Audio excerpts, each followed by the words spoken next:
What's going on, everybody? Michael here from 3D Print Everything, and today we're going to talk about a failed print on a J5 Stratasys machine. So overall the print completed, so it's not a failure in that it didn't do what it was supposed to do. It actually did exactly what it was supposed to do, and the error was on me in two parts.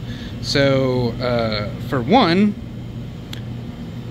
let's look at these bolts here, right? So we see bolt heads, and in video it's going to be really hard, but because this is not polished yet, you can't really see that there actually are threads. Like, it did print threads at a slightly different opacity. Yeah, we just can't see them. But these actually go through here. Whoa, whoa, whoa, whoa. Why is that squishy? Is that Elasto Clear? Are all these Elasto? Okay, so that's what happened. Okay, so somehow I accidentally commanded these bolt heads to be Elasto Clear. So these are flexible, and this is not. This is way not flexible, and that apparently is flexible. That's kind of cool.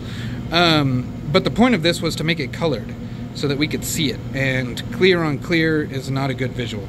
So fail number one. Fail number two, you can't really see it, but you see kind of how there's a line going through here. There's supposed to be a whole steel rod that goes down the center of this guy, you know, through this, so we can see this steel rod here at the bottom. Now this I was told by the doctor actually needs to be moved up in here, so we moved it up in here on the next one. And these bolts go through holes on the inside of this rod, okay? And then this big nastiness right here is a tumor, okay? Now the dark bit there is the tumor. Now the rest of the red on the inside, that is my failure. So with this file, when it was exported and given to me, it was very much full of holes. You know, actual bones, have a hollow core, and up and around these areas, the CT scan and the way that it was exported, there was just holes everywhere. There was a whole section here missing, lots of sections here missing. I went into Mesh Mixer and did a make solid and then filled in all the gaps I could, but I missed that I had these cavities in here, these caves that were solid on the inside here. Now what happened is any void on this J5 printer, it fills in with supports. So that structure we're seeing in here, that kind of honeycomb, that little patterned structure, is actually a support structure.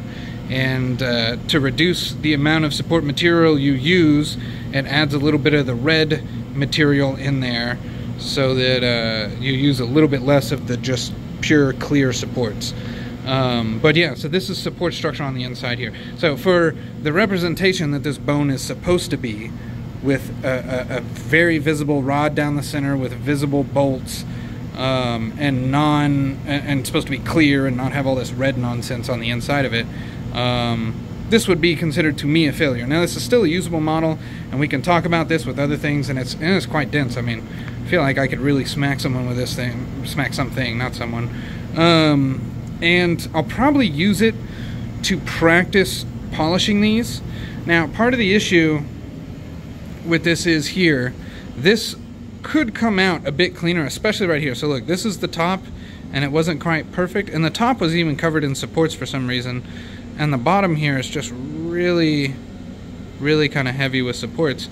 This is the washing station that I'm supposed to be using here. I can use. Now it is a pressure washer, so it's quite literally a pressure washer down there hooked into this that will spray out of there.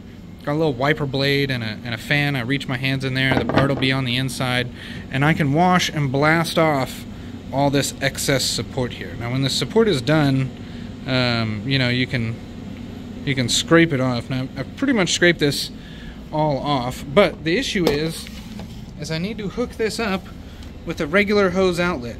So this is just like, you know, your faucet under the sink. This is your faucet in the backyard.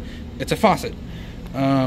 What we have here at the school/hospital is lab sinks.